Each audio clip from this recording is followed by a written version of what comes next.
Bismillahirrahmanirrahim.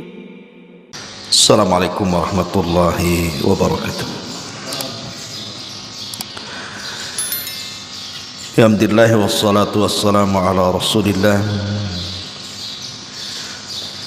wa ala alihi wa sahbihi wa mawalah wa la hawla wa la quwata illa billahi wa ba'du.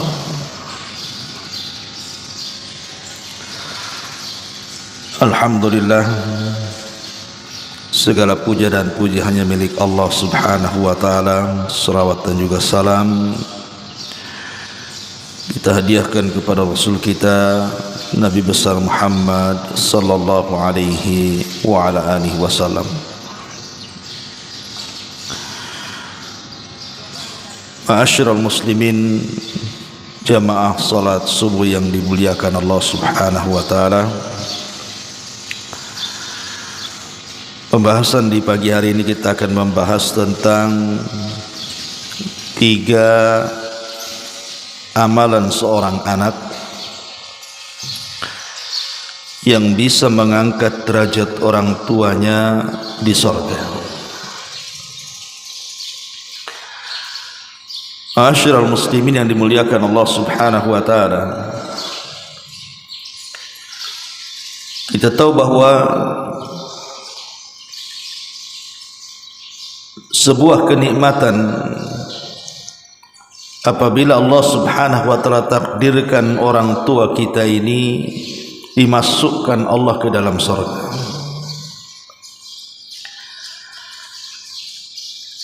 Karena betapa banyak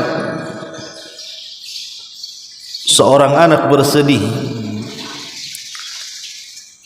kalau seandainya orang tuanya tidak dimasukkan oleh Allah subhanahu wa ta'ala ke dalam surga, karena bisa saja karena kekufurannya atau karena kesyirikannya kepada Allah azza wa jalla. Dan ini pernah dirasakan Nabi sallallahu alaihi wasallam ketika pamannya Nabi sallallahu alaihi wasallam Abu Talib meninggal dunia dan meninggalnya di atas kekafiran. Maka Nabi SAW bersedih dengan sedih yang mendalam, bahkan setiap hari memintakan ampun kepada Allah supaya Allah mengampuni dosa-dosa Abu Talib. Bagaimanapun Abu Talib, walaupun hanya orang tua angkat, tapi sayangnya Nabi SAW kepada Abu Talib sama dengan orang tua kandung. Ya, bagaimana tidak Abu Talib yang merawat Rasul dari usia 8 tahun sampai Abu Talib meninggal dunia dan Rasul sallallahu alaihi wasallam sudah menjadi nabi dan rasul. Tapi kesedihan Nabi sallallahu alaihi wasallam percuma, karena tidak merubah status apapun Abu Talib di neraka. Artinya tetap di neraka dan tidak akan pernah masuk surga. Dari sini turun ayat maka nalin nabi an yastaghfiru lil musyrikin walau kanu ulil qurba. Tidak layak bagi seorang nabi meminta ampun kepada Allah terhadap orang-orang musyrik, walaupun orang-orang musyrik itu orang-orang dekatnya. Ma'asyiral muslimin yang dimuliakan Allah azza wa jalla, makanya ketika Abu Quhafah, ayahanda Abu Bakar Siddiq radhiyallahu anhu hendak masuk Islam, setelah menyemir rambutnya dan juga janggutnya yang sudah memutih, tentu dengan warna selain hitam, maka Abu Bakar Siddiq radhiyallahu an mengantarkan ayahnya menemui Nabi sallallahu alaihi wasallam. Kemudian ketika ayahnya berjabat tangan dengan Rasul untuk berbaiat dan masuk Islam, Tiba-tiba Abu Bakar menangis. Maka Nabi SAW bertanya kepada Abu Bakar, "Wa ma yubkika ya Abu Bakr?" Apa yang membuat anda menangis wahai Abu Bakar? Ini kan hari bahagiamu, ayahmu masih Islam. Maka Nabi SAW ketika bertanya seperti itu, apa jawaban Abu Bakar? Kata Abu Bakar, "Ya Rasulullah, seandainya yang berjabat tangan ini hari ini bukan ayahku, tapi tangan pamanmu Abu Talib, itu lebih aku sukai dibandingkan keislaman ayahku." Maknanya Abu Bakar ingin berbagi kebahagiaan dengan Rasul. Tapi Abu Bakar tahu bagaimana kesedihan Nabi SAW kepada Abu Talib.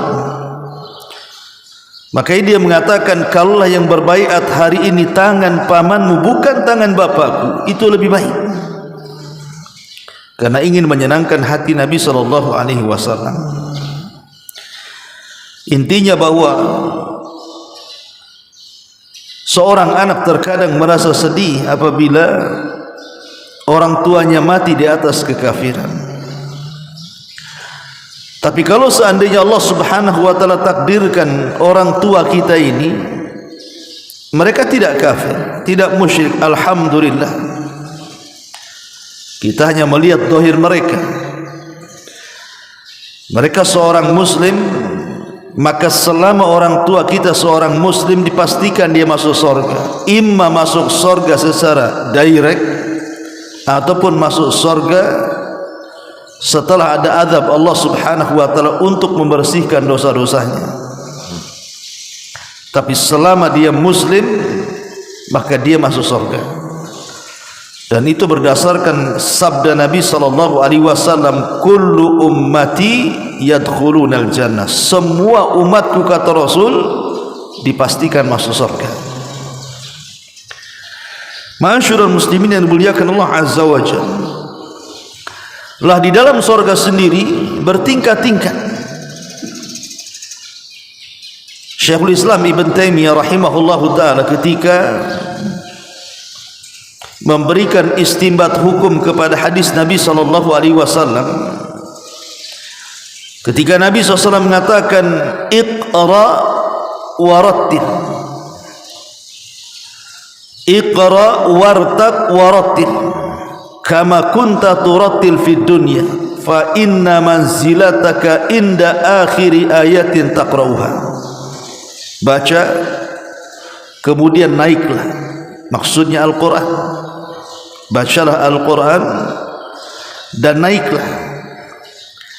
Maksudnya naik di sini disuruh terbang untuk mengambil tingkatan-tingkatan dia di surga. Kemudian tartilkan bacaan Quran, karena sesungguhnya akhir daripada tingkatanmu di surga sebagaimana akhir bacaanmu di dunia. Artinya semakin banyak membaca Quran di dunia, maka semakin tinggi tingkatannya di surga. Syekhul Islam Ibn Taimiyah rahimahullahu ta'ala ketika mengambil istinbat daripada hadis ini, maka dia mengatakan bahwa tingkatan-tingkatan di surga itu sebanyak ayat dalam Al-Quran. Dan ayat dalam Al-Quran itu jumlahnya 6.348 ayat. Saya ulang, bahwa jumlah ayat dalam Quran itu 6.348. Ataupun ada yang mengatakan 6.236, antara sekitar itu. Lah ayat sebanyak itu 6.300 lebih atau 6.200 lebih. Berarti kalau istinbatnya Ibnu Taimiyah rahimahullahu ta'ala, maka tingkatan di surga itu ya segitu, 6.348 atau 6.236 tingkatan. Bahkan ada juga ulama yang mengatakan sebanyak huruf dalam Quran. Tapi kalau zahir hadis tadi menunjukkan bahwa tingkatan di sorga itu sebanyak ayat dalam Al-Quran 6.000 lebih. Artinya banyak sekali. Lah tingkatan yang pertama ke tingkatan yang kedua itu bagikan langit dan bumi. Jadi tingkatan pertama ke kedua itu bagikan langit dan bumi, tingkatan kedua dan ketiga bagikan langit dan bumi, dan begitu seterusnya. Lah ada orang-orang tua kita, bukan karena amalan mereka, tiba-tiba kemudian Allah angkat derajat mereka di sorga. Kenapa kemudian mereka diangkat di sorga? Karena amalan anak-anaknya di dunia yang saleh. Inilah pembahasan kita. Amalan apa saja yang bisa mengangkat derajat orang tua karena anak-anaknya di dunia. Ma'asyiral muslimin yang dimuliakan Allah Azza wa Jalla, yang pertama, istighfar seorang anak kepada orang tua. Jadi semasa hidupnya seorang anak ini terus memintakan ampun akan dosa-dosa orang tuanya. Disebutkan dalam hadis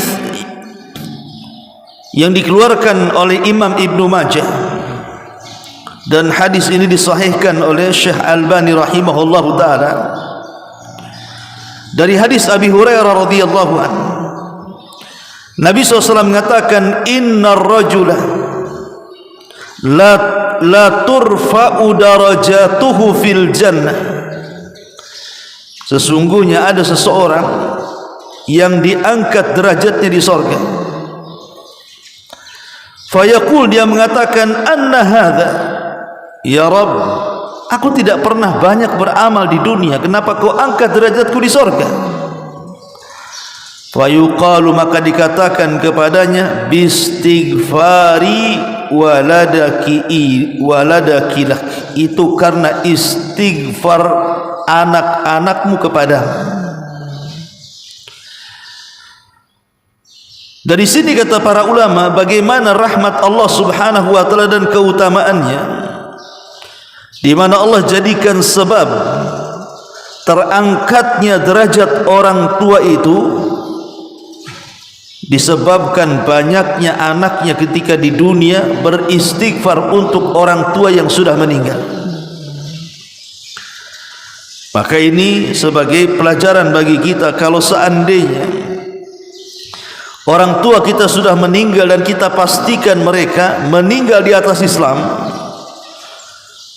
karena tidak ada kesempatan lagi birrul walidain di dunia, maka teruslah mintakan ampun untuk dosa-dosa orang tua kita, karena istighfarnya kita seorang anak kepada orang tua bisa mengangkat derajat mereka di surga. Ini yang pertama. Ma'asyiral muslimin yang dimuliakan Allah Azza wa Jalla, yang kedua, bacaan Al-Quran. Disebutkan dalam sebuah hadis dari Mu'adz ibn Anas Al-Juhani radhiyallahu anhu, Nabi sallallahu alaihi wasallam bersabda, man qara'al Qur'ana wa amila bima fihi albasa walidahu tajan yaumal qiyamah daw'uhu ahsanu min daw'i syamsi fi buyutid dunya law kanat fikum fama dhannukum billadhi amila bihadha. Kata Nabi sallallahu alaihi wasallam dari Mu'adz bin Anas Al-Juhani radhiyallahu an, dia bersabda, siapa yang menghafal Al-Quran dan berusaha untuk mengamalkan apa yang ada dalamnya, maka kelak akan dipakaikan kepada orang tuanya mahkota pada hari kiamat di sorga. Cahayanya lebih indah dari cahaya matahari. Bagaimana kira-kira pahala bagi orang yang mengamalkan itu sendiri? Hadis ini meskipun ada sebagian ulama yang melemahkan, seperti Syekh Albani rahimahullahu taala melemahkan hadis ini, Akan tetapi ulama ahli tahqiq ada juga yang menghasankan karena banyaknya jalan, sehingga kemudian hadisnya terangkat menjadi derajat hasan li ghairihi. Artinya bisa dipakai karena saling menguatkan satu riwayat dengan riwayat yang lainnya, sehingga terangkat dari dhaif menjadi hasan. Tapi kandungan ayat hadis ini bahwa seorang anak yang menghafal Quran, seorang anak yang menghafal Quran dan berusaha mengamalkannya, maka anak ini kelak pada hari kiamat akan memakaikan mahkota di kepala orang tuanya, dan itu bagian daripada Allah angkat derajatnya.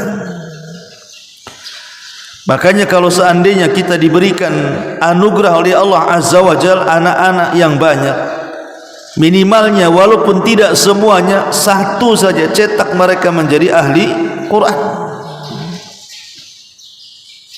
Seandainya seorang punya anak 5, 6, 7, maka dari sekian anaknya kader mereka, satu saja di antara mereka letakkan di pesantren-pesantren tahfidz Al-Quran, supaya mereka menjadi para penghafal Quran. Minimalnya satu dari sekian anak bisa mengangkat derajat orang tuanya di surga. Ini yang kedua. Yang ketiga, doa anak kepada orang tuanya. Nabi SAW mengatakan, "Idza mata ibnu Adam inqata amaluhu illa min thalathin, sadaqatin jariyah aw ilmin yuntafa'u bihi aw waladin salihin yad'u lahu." Apabila anak Adam meninggal dunia, maka terputus seluruh amalnya kecuali 3 perkara: ilmu yang bermanfaat, sedekah yang mengalir, dan anak yang mendoakan orang tuanya. Maka doa seorang anak, apalagi di tempat-tempat mustajab, seperti seorang anak berdoa kepada Allah, "Ya Allah, angkatlah derajat orang tuaku di sorga," dan itu dipanjatkan di waktu-waktu yang mustajab doa, umpamanya sepertiga malam akhir, yang Allah Subhanahu wa taala katakan, "Man yad'uni fa astajibalah," siapa yang berdoa ku kabulkan. "Wa man yas'aluni fa utiya," siapa yang minta ku kasih. "Wa man yastaghfiruni fa aghfirlah," siapa yang minta ampun ku ampuni. Dan Rasul juga mengatakan, kedekatan seorang hamba kepada Allah Subhanahu wa taala adalah di tengah malam. Dalam riwayat, kedekatan seorang hamba kepada Allah adalah saat sujud dia.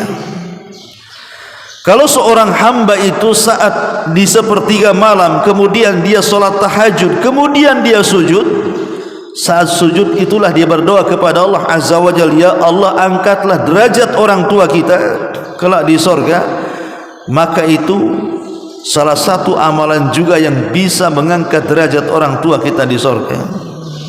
Jadi sini ada 3 amalan. Pertama, memperbanyak istighfar untuk orang tua kita. Yang kedua, jadilah para penghafal Quran supaya mengangkat derajat orang tua kita.